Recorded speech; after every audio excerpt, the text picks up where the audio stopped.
At the edge of a quiet little village, in a huge old mansion covered in ivy, lived a rich and serious woman named Madame Alara. She owned everything: big pieces of land, sparkling jewels, and a fancy family home that had been passed down for years. People knew her name and felt nervous in her presence. She had this cold stare that made you feel like she could see right through you, especially if you were hiding something. Even though she had everything money could buy: marble floors, crystal lights, velvet curtains, her heart felt empty. She didn't smile much, and she wasn't warm, not even with her own children. If you wanted her approval, you had to be perfect. Her house looked grand, but not a single photo on the wall showed anyone laughing or hugging. People who visited kept their voices low. The staff jumped when they heard her footsteps. Her children followed her rules but never hugged her or joked with her like kids usually do with their mom. She acted more like a queen in a castle than a mother in a home, and somewhere along the way, it seemed like she'd forgotten how to feel. But deep inside that quiet house, a story was waiting to be told, one about love, hurt, and something that might just change everything. Living in that same house was a girl named Liana, Madame Alara's stepdaughter. She'd come into the family when Alara married again for a short time, before her new husband died. After that, Alara treated Liana more like a problem than a daughter. Liana didn't get any gifts or kind words. She worked from early morning until night, cleaning, cooking, folding, and doing all the chores no one else wanted. While Alara's children lounged in soft robes and ate first, Liana wore worn-out clothes and always ate last. But she never complained. She kept her head down, smiled softly, and treated everyone with kindness, even when they were unkind to her. She didn't love people to get something back, it was just who she was.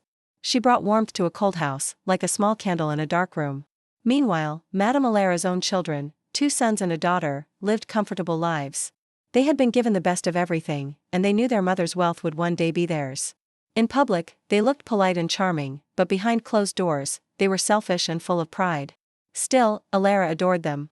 She praised them, spoiled them, and ignored their flaws. When they visited, she treated them like royalty: big dinners, expensive gifts, cozy rooms. They told her what she wanted to hear, and she gave them everything.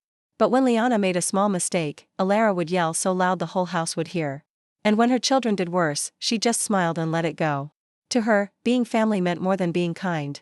So Liana stayed in the background, working hard and hoping to be seen, not just as a servant, but as someone who mattered. But no matter how much she gave, Alara never looked at her the way she did her real children. Every morning, before the sun had even risen, Liana was already awake. While the rest of the house was still fast asleep, she was busy lighting fires, carrying heavy buckets of water, and cooking breakfast. As Madame Alara's children sipped their warm tea in bed, Liana was on her knees, scrubbing the floors beneath them. Her day never really ended, there was always something that needed doing: dusting, washing clothes, sewing torn fabric, or running errands outside in the freezing cold. She did everything with care, but no one ever said, "Good job." Madame Alara never asked how she was feeling, never gave her a kind smile, and certainly never thanked her. To her, Liana was only useful when she was working. She didn't see her heart or her efforts, just the chores she got done. Whenever guests visited, Madame Alara would proudly talk about her children, their fancy schools, their good manners, and their bright futures. Liana, meanwhile, stayed hidden in the kitchen, drying dishes and listening to the laughter echoing through the big house, laughter she was never a part of. No one celebrated her birthday. No gifts, no hugs, not even a kind word. Just orders, criticism, and long, tiring days. But Liana never argued. She never talked back. She simply nodded, kept her head down, and carried the weight of the whole house without a single complaint. She didn't do it because she had to. She did it because she hoped, deep in her heart, that maybe, just maybe, one day someone might truly care about her. Even though the mansion was big and beautiful, it never felt like home to Liana. And Madame Alara, who should have been like a mother, showed her no love. But Liana never let anger take over. She stayed kind, gentle, and respectful, not because someone told her to be, but because it was just who she was. If someone scolded her for no reason, she quietly said, "I'm sorry." When given the hardest, most tiring jobs, she did them quietly and patiently. Even when Madame Alara acted like Liana didn't exist, talking about her as if she weren't even in the room, Liana still helped around the house with grace. She worked side by side with the servants, treated everyone with kindness, and never showed jealousy toward her stepbrothers and stepsister, who got to rest and play while she worked. At night, after the lights were out and the house was finally quiet, Liana would sit alone in the tiny attic by the window. She'd whisper soft prayers, not asking for money or comfort, but for the health of Madame Alara, the very woman who barely looked at her. And for strength, to keep doing what was right, even when no one saw it. No matter how unfairly she was treated, Liana didn't let it change her heart. When others insulted her, she stayed quiet. When they ignored her, she stepped aside with a soft smile. In a home filled with pride and selfishness, Liana was like a tiny flame that kept glowing, a quiet kind of goodness that didn't need praise or reward to shine. And even though no one said, "Thank you," or "I love you," Liana never stopped loving first. But time, as it always does, started catching up with Madame Alara. Her steps became slower. Her hands shook when she picked up her teacup. That strong, loud voice of hers grew soft and tired. One chilly autumn morning, she collapsed in the garden. Her skin was pale, and her breathing was short and shaky. Doctors came and went, speaking gently, but their words weren't comforting. "It's stress," they said. "She needs rest." They told her to stay in bed, something she wasn't used to at all. Now stuck in her room, her world became small. She spent her days staring at the chandelier, listening to the old clock tick, and hearing birds outside her window. And in this quiet, Madame Alara started to notice things she never had before. First, it was the silence after her children left the room, how their laughter quickly stopped when they thought she might be listening. Then she caught the way they talked when they thought she was asleep, their voices cold, bored, and even cruel. They weren't pretending anymore. They didn't even try.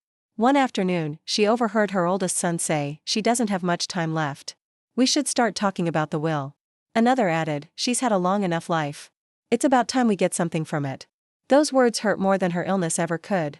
But what hurt even more was realizing who wasn't part of those talks. Liana, the girl who gently brought her soup, fluffed her pillows, and placed fresh flowers on her bedside table without ever being asked. Liana, who never asked for anything in return. And that's when something changed in Madame Alara. For the first time in a very long while, she really saw Liana. Not just as a worker or a shadow in the background, but as someone kind, someone good, someone real. Through the blur of sickness, she finally understood, she had loved the wrong people, and ignored the one person who truly deserved her love. Now, lying in her grand bed surrounded by soft lace and velvet, with morning sunlight creeping through the curtains, Madame Alara felt her body weak, but her mind was clear. And in that moment of stillness, she knew she had wasted years being blind to the most beautiful heart in her home. The house, once full of fake smiles and polite small talk, had grown even colder. Madame Alara's children, who used to hover around her pretending to care, now spoke to her with sharp voices and annoyed looks. They didn't even try to act nice anymore when they thought she was asleep. One quiet afternoon, Alara lay in bed, eyes barely open, pretending to rest. The door creaked slightly, and she heard her two sons and daughter standing just outside her room. Their voices were low, but not low enough. "She won't last much longer," her oldest son muttered. "We need to go over the will," said her daughter quickly. "I want the summer house. And I want her jewelry," her younger son added with a laugh. "Let's not forget who's been waiting around all this time." Then, they laughed. Laughed. Not one word about love. Not a single moment of sadness. Just talk of money, houses, and who would get what. To them, her entire life had become a list of things to take. Alara's chest tightened. Her frail fingers clutched the blanket like it could protect her from what she'd just heard. How long had this been happening behind her back? How many times had she mistaken selfishness for care? She thought of all the gifts they'd brought her, not to make her smile, but to stay in her good graces. She remembered their kind words, now clearly fake, now dripping with greed. And then, she heard softer footsteps. Gentle. Careful. Liana came into the room with a warm cup of tea. She didn't say much, just fluffed the pillow under Alara's head, tucked the blanket around her shoulders, and set the tea beside her. Before leaving, she paused, leaned in slightly, and whispered, "I hope you feel better today." That was it. No questions. No requests. No need to be seen or thanked. Just quiet, honest kindness. Tears filled Alara's eyes, not from sickness, but from the truth finally settling in.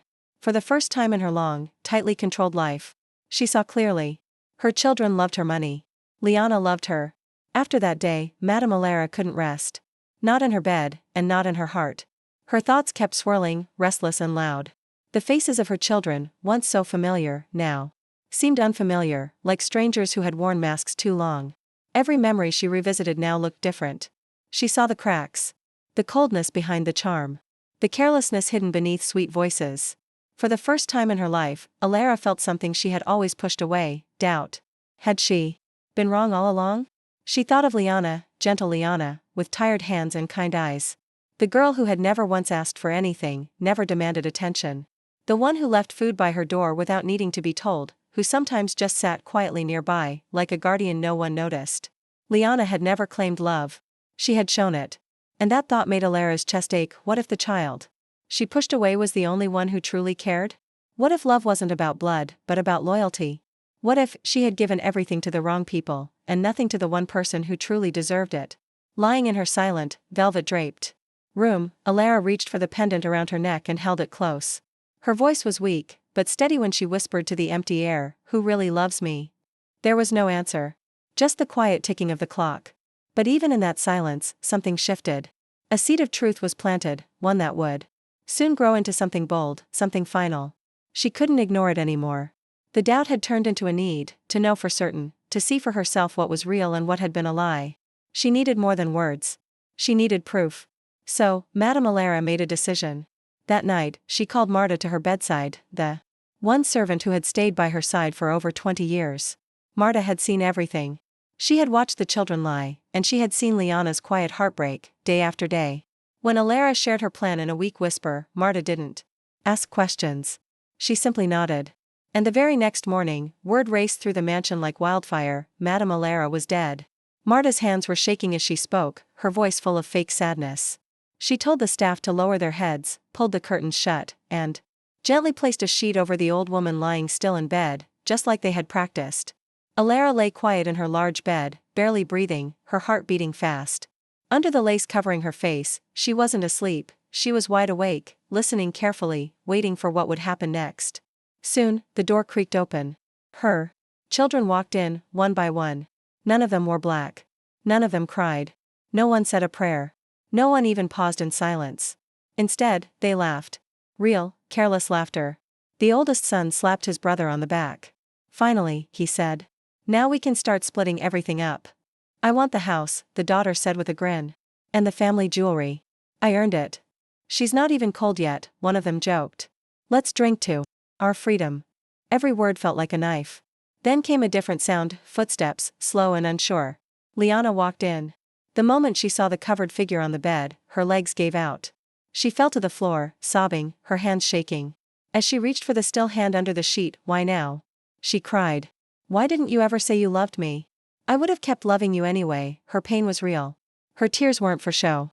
She didn't want anything, just her. Under the lace veil, Alara's eyes filled with tears. This was the moment she had waited for, the truth, spoken not in words, but in love. Liana's cries filled the huge room. She leaned over the bed, holding tightly to the hand of a woman who had never hugged her back, not while living, and definitely not now, or so she thought. The other children stood around uncomfortably. Their laughter stopped. Their smiles faded. They didn't know what to do with real grief. They couldn't fake it now. Then, the hand under the sheet moved. Liana gasped and jumped back as the sheet slowly slid off the old woman's face. Alara sat up. She was alive. Pale. And not at all forgiving. The room fell into complete silence. The kind of silence that feels heavy, like it's holding its breath. Alara's eyes scanned the room. She didn't look lost or confused, she was clear and calm. She looked at her sons. Her daughter. None of them could speak. They were frozen. Pale, their mouths open but silent. She saw fear in their eyes. She saw guilt. She saw who they really were. Then she looked at Liana, still shaking, still crying, unable to believe what she was seeing. "You cried," Alara said softly. "Even when you thought I never loved you." No one else said a word. Alara's voice was quiet but sharp. "I gave you everything," she told her children. "And all you saw me as, was something to take from." Silence filled the room again. Not even the old clock dared to tick. All the lies they'd lived by were gone. And now, all that was left, was shame. Liana stood frozen, her eyes wide with shock. Her mouth opened, but she couldn't speak. Her heart was pounding, caught between sadness and something new, hope. Then it hit her, she's alive. Fresh tears rolled down her face, not sad ones this time, but full of relief. She didn't think. She just ran forward and threw her arms around Alara, holding her tight like she was holding a miracle. "I thought I lost you," Liana whispered. Through her tears. "I thought I'd never get the chance to make it right." For the first time in years, Alara didn't pull away. She didn't flinch. Her thin arms slowly reached up, and wrapped around the girl who had always loved her. She held her close, not because she had to, not because she felt sorry, but because deep down, under all the years and regrets, she truly loved her. The room fell quiet again, not the cold kind of silence, but one full of meaning. The other children just stood there, stiff and speechless, watching something they had never really shared with their mother, real love. And in that one hug, Alara understood more than she had in her whole life. Not money. Not family name. Not what she gave them. But love, freely given, and finally, freely returned. This girl, the one Alara had ignored for years, the one she made work too hard and treated like she didn't matter, was the only person who truly cried for her. Liana hadn't loved her for her money or her mansion. She had loved her for her, the woman behind all the coldness and rules. And in that moment, Alara finally saw it. This was her real daughter. Still holding Liana close, Alara slowly turned to face the rest of the room. She looked at her own children, the ones who shared her blood but had shown her nothing but selfishness. Their faces, once so familiar, now looked like strangers weighed down by shame. Her voice was soft, but it hit like thunder. Now I know who really loved me. The room went tense. Her sons and daughters shifted on their feet, looking at each other like they were hoping someone else would speak first. But no one had anything left to say.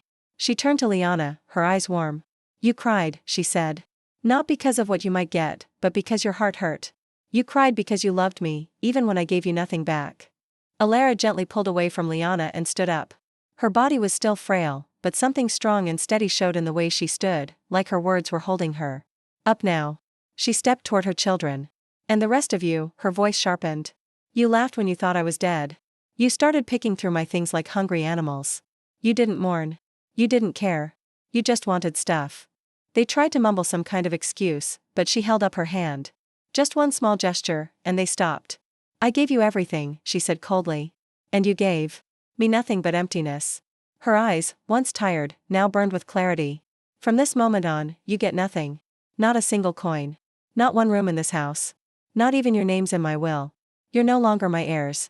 All you inherit now is your own greed. Silence. Heavy and thick. Then she turned back to Liana, her eyes soft again, her voice shaking just a little, not from fear, but from feeling. But you are the daughter I should have seen all along. You stayed. You gave. You loved me, even when I didn't deserve it. She reached out and held Liana's hands. From now on, you're not my stepdaughter. You're my daughter. My real one, in my heart, in my home, and in everything I leave behind. Fresh tears spilled down Liana's cheeks. But this time, they weren't lonely tears. They were full of love, and finally, acceptance. Madame Alara had spoken. Not like a cold matriarch or a woman guarding a fortune, but like a mother. For the first time, with love. Alara turned back to face her children, the ones she had once held above all else. She looked right at her eldest son. You, she said, her voice calm but strong, you always wanted more attention. More praise, more gifts. But you never gave anything real back. You sat by my bed, not to say goodbye, but to count what you might take. You didn't love me. I was just a number to you. Her son's lips parted, but he didn't speak. He couldn't. His face turned pale with shame. Next, she looked at her second son. And you laughed when you thought I was gone. Laughed. As if my death was a joke. You talked about my jewelry like it was already yours. You never once asked if I was okay. Not once. He looked down, face burning, unable to meet her eyes. Then, Alara turned to her only daughter by blood, the one she had once cherished like a reflection of herself. You, she said, her voice quieter now but sharper, I gave you everything. Fancy dresses, pearls, tutors, and I thought I was giving you love. But all I see now is a polished mirror. Cold. Empty. You didn't want my love. You wanted my place. Tears filled her eyes, not because she was heartbroken, but because she finally saw the truth. She took one last look at the three of them. You didn't just fail me, she said. You failed what it means to be family. You stood over my body and showed me who you really are. And for that, you're no longer my children. The words sliced through the silence like a blade. No one argued. No one could. They knew. They hadn't just lost an inheritance, they had lost the right to call her mother. And behind her, Liana stood quietly, the only one who had never needed to ask for love, because she had given it freely all along. The grand hall was still and silent, heavier than it had ever felt. And then, with quiet steps, Madame Alara walked to the writing desk at the far end of the room, the one where her will had been signed and sealed. And without saying another word, she picked up the pen. As the doors shut behind the children, who once thought they owned everything, a quiet settled over the grand hall. But it wasn't the cold kind of silence anymore. It was calm, like the sky after a storm has finally passed. Liana stood beside Madame Alara, still and quiet. Her eyes were lowered, her hands nervously clasped together. Everything that had just happened felt heavy, not in a painful way, but in a way that made her chest ache with emotion. The truth, the love, the loss, it was a lot to carry. She finally looked up, her voice small and shaky. I don't deserve all this, she said, almost afraid to speak the words aloud. I didn't do anything special. I just did what felt right. Alara looked at her, really looked, and her face softened with a kind of love she hadn't shown in years. She reached for Liana's hands, rough from years of quiet service. Hands that had scrubbed floors and served tea. Hands that had reached out in comfort, even when they were never held in return. Alara held them gently, like they were something precious. That's exactly why you do deserve it, she said softly. You loved me when I gave you no reason to. You stayed, even when I treated you like you didn't matter. You didn't love me for what I had, you just loved me. Liana shook her head slowly, her voice barely above a whisper. But the house, the land, all this was meant for them. You're real children. Alara's eyes didn't waver. No, she said. It was meant for someone who would value it. Not for what it's worth in gold, but for what it means. And none of them ever saw it that way. She paused, then added, being a mother isn't about blood. And being a daughter isn't about a last name. Liana's lips trembled. Her whole life, she had never been chosen. Never been seen. And now, she was being given not just a home, but a place in someone's heart. But what if I mess it up? She asked quietly. Alara smiled, not with pride, but with peace. You won't. Because you won't take it for granted. And for the first time, Liana believed it. The mansion no longer felt like a museum of cold memories and locked doors. It felt like a home, warm, alive, and full of second chances. And in that moment, standing beneath the soft light pouring through the high windows, a new legacy was born, not one written in gold or marble, but in something far stronger, love that was given, not earned. And love that, finally, had come full circle. Alara looked out the tall windows where the sunlight poured in brighter than ever before. She took a deep breath and said quietly, I thought this was meant for the children who would carry it with pride. But now I understand. Just being family by blood doesn't make someone worthy. What matters is who you are. Kindness matters. Character matters. And you, my dear, have more of that than all of them put together. There wasn't any applause or big dramatic moment. Just a quiet moment of truth between two women, one who had learned how to love late in life, and one who had been loving silently all along. Liana gave a small nod. She still looked unsure, a little shy, but she was ready. Not to accept money or property, but the love and trust that finally came with it. The sunlight kept shining through the windows, spreading a soft golden glow. Across the floors, everything looked warmer, softer, like the house itself had taken a deep breath and come alive again. Liana stood frozen for a second. Her eyes were glassy, and her heart beat fast. She didn't know if she should step forward, speak, or bow. Before she could move, Madame Alara slowly walked toward her. She didn't say a word. She just opened her arms. Liana froze. All the years she had lived under this roof, not once had those arms been open to her. Not on her birthday. Not when she needed comfort. Not even to say thank you. But now, they were open. And this time, they were real. Liana stepped in slowly, carefully. Her breath caught as Alara pulled her in. Not out of duty or guilt, but because she truly meant it. This wasn't a hug between a rich woman and her servant. This was a mother and a daughter, finally finding each other, not through blood, but through the love that had always been waiting quietly in the background. Alara closed her eyes and rested her chin gently on Liana's head. I'm sorry, she whispered. For all the time I wasted, not seeing you. In that hug, something heavy began to melt away, the years of silence, pain, and missed chances. In the days that followed, the grand estate changed in quiet, beautiful ways. The cold silence was gone. No more stiff dinners or rooms filled with fear. Instead, there were soft chats, shared meals by the fire, and laughter that floated through the halls like sunshine. Madame Alara, once distant and feared, began to change, not all at once. But little by little. She spoke more kindly. She asked questions and actually listened. She didn't shout orders anymore. She asked Liana about her hopes, her memories, and her favorite books. She said sorry when she needed to, and praised Liana without holding back. For the first time, she gave love not through money or fancy words, but just by being there. And Liana changed too. She still stayed humble, but she stood taller. She didn't hide in the background anymore. She walked beside Alara, not behind her. She talked with quiet confidence because she no longer had to hope for love, she had it. The two of them spent slow afternoons in the garden, drinking tea and planting new flowers among the old ones. They reopened the library together and gave parts of the estate to children without families and people who needed help. The house, once cold and full of pride, became warm, a real home filled with kindness. There were no big parties or speeches. Just two people gently rebuilding something better than any inheritance, a real bond. Sometimes, Alara would place her hand over Liana's and smile. "You saved me," she'd say softly. And Liana would answer with a small smile, "You saw me. That's all I ever wanted." They didn't live a perfect life. But they lived a peaceful one. A life where they were no longer strangers in the same house, but family in the truest sense, bound not by blood, but by love, forgiveness, and respect. And for the first time, the mansion finally felt like a home. The kitchen used to be a quiet place, just footsteps, clinking dishes, and silence. But now, it was full of life. Laughter bounced off the walls, and the smell of shared meals filled the air. Liana didn't cook alone anymore. Madame Alara would sit nearby, peeling fruit with shaky hands while Liana told stories from her childhood, stories no one had ever asked her to share before. The servants moved with ease now. They smiled. They chatted. They weren't scared anymore. They could feel the difference, like the warmth of spring after a long, cold winter. Even the grand hall, where there was once only greed and cold silence, felt different. Every step, every glance, every quiet moment between Alara and Liana carried something new, love. Real love. The kind that had taken years to grow, but was finally here. Laughter, real, joyful laughter, flowed from the dining room. It traveled up the stairs and down the long hallways, turning the once empty house into a home.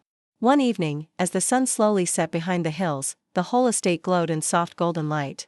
Madame Alara sat in her favorite chair near the window, where she used to sit alone. But she wasn't alone anymore. Liana sat beside her, curled up with a book in her lap.